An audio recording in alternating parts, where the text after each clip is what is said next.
সকল মন্ত্রণালয় ও বিভাগকে স্বল্প, মধ্য ও দীর্ঘমেয়াদী সংস্কার কর্মসূচির প্রণয়ন করে তা যথাযথভাবে বাস্তবায়নের নির্দেশ দিয়েছেন প্রধান উপদেষ্টা ড. মোহাম্মদ ইউনূস।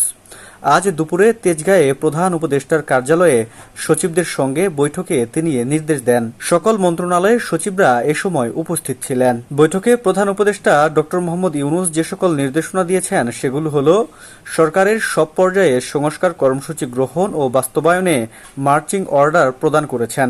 সংস্কার কর্মসূচি প্রণয়নে প্রয়োজন অনুযায়ী সংশ্লিষ্টদের সাথে আলোচনা ও মতামত গ্রহণ করতে হবে।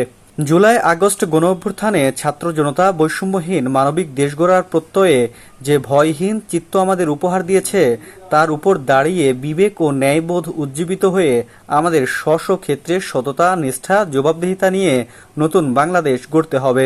নতুন বাংলাদেশ গড়ার জন্য গতবাঁধা চিন্তাভাবনা থেকে বেরিয়ে এসে চিন্তার সংস্কার করে সৃজনশীল উপায়ে জনস্বার্থকে সর্বোচ্চ গুরুত্ব দিয়ে সরকারি কার্যক্রম পরিচালনা করতে হবে।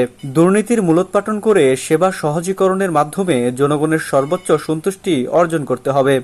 সরকারি অর্থের সর্বোত্তম ব্যবহার নিশ্চিত করতে হবে। সরকারি ক্রয়ে যথাযথ প্রতিযোগিতা নিশ্চিত করতে হবে এবং স্বচ্ছতা, জবাবদিহিতা নিশ্চিতে বিদ্যমান প্রতিবন্ধকতা দূর করতে হবে।